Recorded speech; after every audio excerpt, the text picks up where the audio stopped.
Hello guys, welcome to पूरी पढ़ाई। तो आज हम स्टार्ट करने वाले हैं पीएचपी एरे। एरे एक स्पेशल टाइप के वेरिएबल्स होते हैं जिसके अंदर हम एक से ज़्यादा वैल्यूज़ को रख सकते हैं। तो चलिए देखते हैं कि किस तरह से काम करते हैं। यहाँ पे एक हम वेरिएबल लेते हैं और इसको हमें एक एरे में कन्वर्ट करना है। उसके लिए हम क्या करेंगे, इक्वल टू लगाएंगे और यहाँ पे लिखेंगे एरे और यहाँ पे ब्रैकेट और सेमीकोलन। तो अब ये जो वेरिएबल है वो एक एरे बन चुका है। अब ये मल्टीपल वैल्यूज़ को कैसे होल्ड करेगा वो हम देख लेते हैं। उसके लिए हम क्या करेंगे, यहाँ पर वेरिएबल का नाम लिखेंगे और उसके बाद ब्रैकेट लगाएंगे, यहाँ पे लिखेंगे 0 और उसके बाद हम कोई भी फ़ोन नंबर लिख देते हैं 1 2 3 4 5 6 7 8 9 10 और यहाँ सेमी कॉलन। अब हमने क्या करा कि 0th इंडेक्स पे इस वैल्यू को असाइन कर दिया। इसके बाद हम नेक्स्ट लेते हैं। अब ये फर्स्ट इंडेक्स है, सेकंड इंडेक्स है, इसके बाद 1 2, ठीक है। तो ये तीन अलग अलग नंबर है, इसको हमने एक ही वेरिएबल में असाइन करा है। इस तरह से आप मल्टीपल फोन नंबर्स को एक ही वेरिएबल में असाइन कर सकते हैं। ये वहाँ पे काम में आता है जहाँ पर हमें एक ही वेरिएबल्स में मल्टीपल वैल्यूज चाहिए होती है। जैसे आपको लिस्ट ऑफ नेम्स एक वेरिएबल में असाइन करना है या फिर लिस्ट ऑफ ईमेल आईडीज एक ही वेरिएबल में असाइन करना है, उस जगह पे हम एरे का यूज़ करते हैं। और भी काफ़ी सारी एरियाज हैं जिसमें कि हम एरे का यूज़ कर सकते हैं। और इसमें हम वेरिएबल का नाम ये ना देके और कुछ भी दे सकते हैं, जैसे कि हमने $ABC दे दिया और उसके बाद हम एरे यहाँ पर उसको एरे बना सकते हैं और हम कुछ भी वेरिएबल का नाम दे सकते हैं, ठीक है। इसके बाद हम देख लेते हैं कि इन वैल्यूज़ को हम एक्सेस कैसे करेंगे। तो उसके लिए हम क्या करेंगे, एको लगाएंगे। एको लगाने के बाद अगर हमें ये वाली वैल्यू को एक्सेस करना है, ठीक है, तो हम क्या करेंगे, इस वेरिएबल को लिखेंगे और सेकंड इंडेक्स को हम कॉल कराएंगे, ठीक है। इसको हम करेंगे सेव। सेव कराने के बाद रिफ्रेश करेंगे तो हमारा ये वाला नंबर आ चुका है। तो आप ये देख सकते हैं कि ये वाला नंबर हमारा आ गया है। अगर हमें ये वाला नंबर चाहिए तो इसको हम इस तरह से एक्सेस कर सकते हैं। अगर आपने 5 कर दिया, जो कि 5 हमारा अवेलेबल ही नहीं है, तो हमारा यहाँ पर क्या बोलेगा, अनडिफाइंड एरे की 5, जो की 5 है वो हमारी पास अवेलेबल ही नहीं है, ठीक है। तो इसको हम की, ये जैसे 2 है इसको हम की और इसको हम वैल्यू भी कहते हैं। जैसे कि ये जो अगर इसमें ले हम ये वाला, तो जो 2 होगा वो हमारी की है और जो ये वाली वैल्यू है वो हमारी वैल्यू है। तो इसको हम की और इसको हम वैल्यू भी कहते हैं, ठीक है। एक तो हमारा मेथड ये हो गया कि हम नॉर्मली इस तरह से एरे बना सकते हैं। नेक्स्ट हम क्या कर सकते हैं, इसमें पहले से ही हम इनिशियल वैल्यूज़ दे सकते हैं। जैसे कि हमने यहाँ पर वैल्यूज़ डाल दी, ठीक है, और ये वाली वैल्यू हमने यहाँ पर डाल दी और इस तरह से हमने यहाँ ये वाली वैल्यू कॉमा से सेपरेट करके यहाँ पर डाल दी और ये वाला लिखने की जो हमें ज़रूरत नहीं है, ठीक है। तो अगर हम इसको असाइन करना चाहेंगे तो ये हमारा 0 1 2, जो हमारा एरे होता है वो 0 से स्टार्ट होता है, 0 1 2। अगर हमें ये वाला एक्सेस करना है, जैसे कि हम अगर इसकी वैल्यू चेंज कर देते हैं 1 1 1 1 1 1 1 1 1, ठीक है। तो हमारा ये कितना है, 0 1, ये वाली एक्सेस करनी है तो हम क्या लगाएंगे, यहाँ पे 1 लगाएंगे। इसको सेव करेंगे, सेव करने के बाद इसे रिफ्रेश करेंगे। रिफ्रेश करने के बाद आप देख सकते हैं कि यहाँ पे वैल्यूज़ हमारी आ चुकी है, ठीक है। तो इस तरह से आप जब आप इनिशियलाइज करेंगे उस समय भी आप वैल्यूज़ डाल सकते हैं, ठीक है। तो ये तो हो गया एक आपका सिंपल एरे। एरेज आपके तीन टाइप के होते हैं, इंडेक्स एरे, एसोसिएटिव एरे और मल्टी डायमेंशन एरे। जो अभी हमने करेंटली देखा उसको हम इंडेक्स एरे भी कहते हैं। और इंडेक्स एरे इसलिए कहते हैं कि जो उसकी की थी वो एक न्यूमेरिक टाइप की थी। जैसे कि आप यहाँ पर देख सकते हैं कि हमने जो की ली है वो एक न्यूमेरिक टाइप की है, जैसे 0 1 2, ये एक न्यूमेरिक है। ये हमारे इंडेक्स एरे हो गए। इंडेक्स एरे का एक छोटा सा एग्जांपल और ले लेते हैं जिससे कि हम एक चीज़ और देख लेंगे। अब इंडेक्स एरे में आपने यहाँ पर देखा कि हमने एक स्ट्रिंग को असाइन किया है, ठीक है। यहाँ पे अपने स्ट्रिंग को असाइन किया है। स्ट्रिंग के साथ साथ हम एक ही एरे में इंटीजर, फ्लोट, ये सब भी असाइन कर सकते हैं। तो ये कैसे करेंगे, तो देखिए हमने एक एग्जांपल लिया है, प्रोफाइल नाम के एक वेरिएबल बनाया है। उस वेरिएबल में हमने प्रोफाइल से रिलेटेड सारी इंफॉर्मेशन दी है, जैसे कि उसका नाम अमन है और उसके बाद उसकी एज 24 है, उसकी हाइट 172.5 सेंटीमीटर है। तो इस तरह से हम डिफरेंट डिफरेंट डाटा टाइप्स को भी यूज कर सकते हैं एक ही वेरिएबल में एरे की मदद से। ठीक है, नेक्स्ट हम देख लेते हैं एसोसिएटिव एरे। एसोसिएटिव एरे में हम कीज को एक पर्टिकुलर नेम्स देते हैं ताकि वो ह्यूमन रीडेबल और बनाए जा सके। अगर हम इसको हम एसोसिएटिव एरे में चेंज करें तो कैसे करेंगे, इसके लिए हम क्या करेंगे, ये अभी कट कर लेते हैं यहाँ से। ठीक है, इसके बाद हम क्या करेंगे, इंडेक्स एरे में हम क्या करते थे, यहाँ पर 0 देते थे और उसके बाद यहाँ पर जैसे अमन नाम है वो डाल देते थे। ठीक है, बट हम एसोसिएटिव एरे में क्या करेंगे, यहाँ पे एक पर्टिकुलर नेम दे सकते हैं, जैसे हमने लिख दिया नेम ऑफ पर्सन। ठीक है,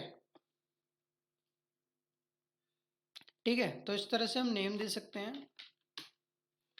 और इसके बाद हम अगर एज देना चाहें तो यहाँ पर हम एज लिख देंगे वैल्यू में और यहाँ पर हम लिख देंगे एज। ठीक है, इसके बाद हम हाइट देना चाहते हैं, हाइट इन सेंटीमीटर, तो हम यहाँ पर हाइट दे सकते हैं। ठीक है, तो यहाँ पे आप देख सकते हैं कि जो एसोसिएटिव एरे है वो ज़्यादा ह्यूमन रीडेबल होता है। और इसको अगर हम एक्सेस करना है तो एक्सेस करने के लिए हम सिंपल एको लगाएंगे।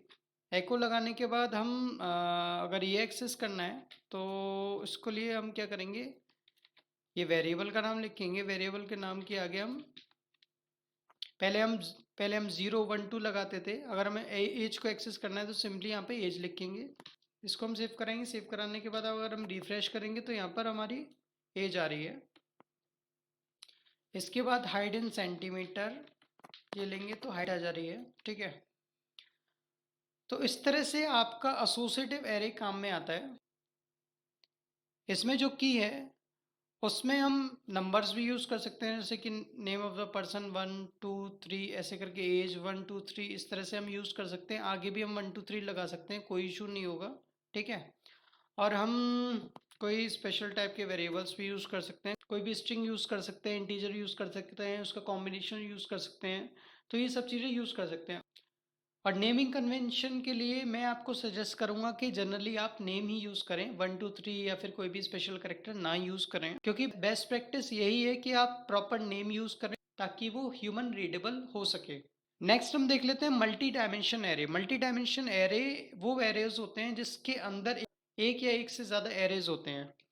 जैसे कि हम एक केस लेके चलते हैं मल्टी डायमेंशन एरे का, जिसमें हमारे पास पेंसिल हैं और कुछ उसका स्टॉक है और कुछ हमने उसको सोल्ड कर दिया है। ठीक है, और कुछ पेन्स हैं, कुछ नोटबुक्स हैं। अगर नॉर्मल हमारे पास नेम और स्टॉक होता तो सिंपल हम एसोसिएटिव एरे का यूज़ करके हम इसको एरे में सेव कर सकते थे। यहाँ पर एक वेरिएबल बनाते, उसके बाद हम पेंसिल उसका स्टॉक कितना है, पेन उसका स्टॉक कितना है, नोटबुक उसका स्टॉक कितना है।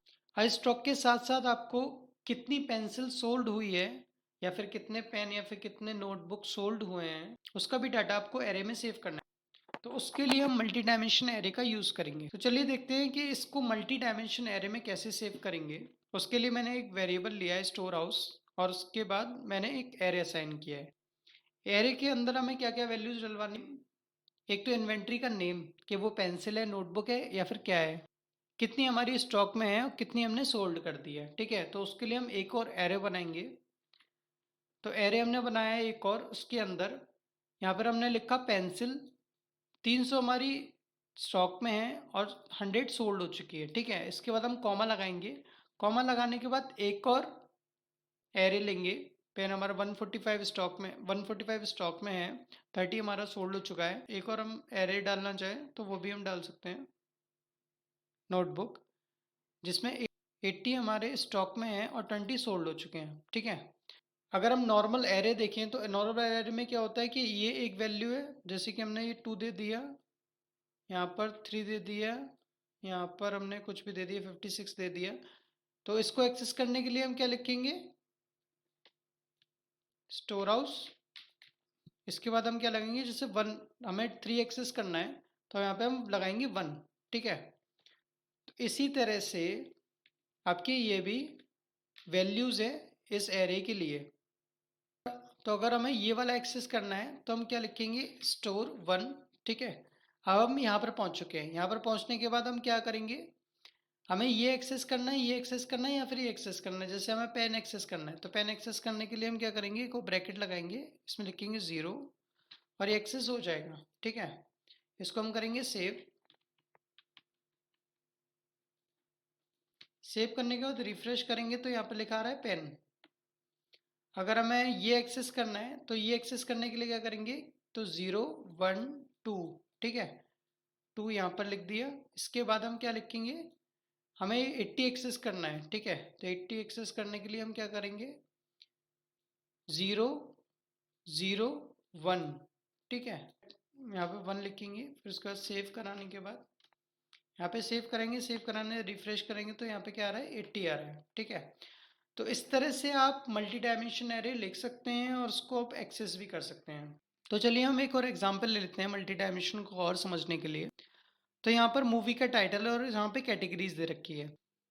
तो इसको हम मल्टी डायमेंशन एरे में कैसे लिखेंगे, तो यहाँ पर हमने एक वेरिएबल लिया है मूवीज नाम का, उसको हमने नॉर्मल एरे बना दिया है।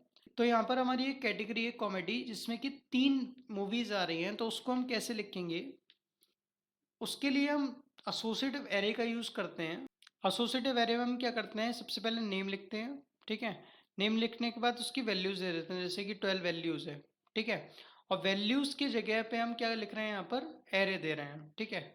हम पूरा एरे भी दे सकते हैं वैल्यूज़ की जगह।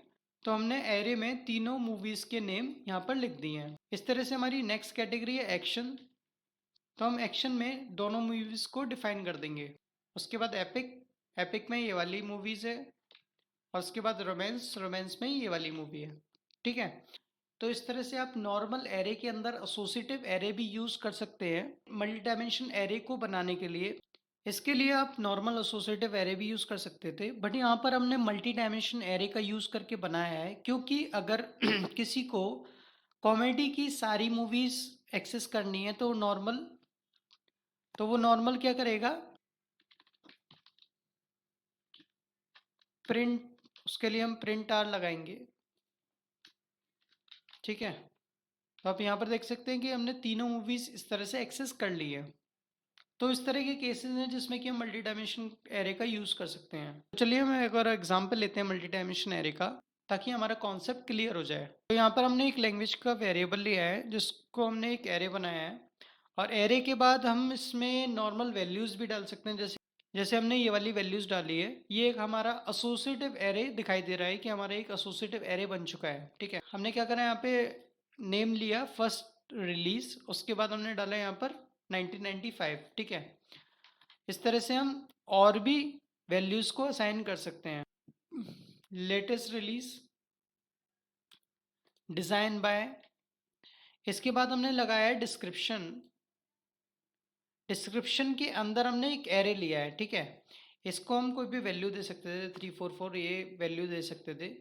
और इस जगह हमने यहाँ पर एरे लिखा है, ठीक है, जिसमें हम वैल्यूज़ भी यूज़ कर सकते थे, एरे भी यूज़ कर सकते हैं। तो इस तरह से आप मल्टी डायमेंशन एरे का यूज़ कर सकते हैं। और मल्टी डायमेंशन एरे आपके एक एरे के अंदर एक एरे डाल सकते हैं और उसके अंदर भी एक एरे डाल सकते हैं। मतलब वो 2 डायमेंशन एरे भी हो सकता है, 3 डायमेंशन एरे भी हो सकता है, और जितने भी हम एरे डालना चाहें तो वो उतने एरे हम डाल सकते हैं। तो हम मल्टी डायमेंशन एरे के अंदर कितने भी एरेज का यूज़ कर सकते हैं।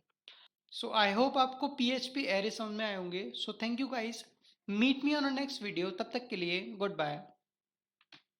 Your feedback is valuable for all, so please comment, like and share with your friends. Thank you.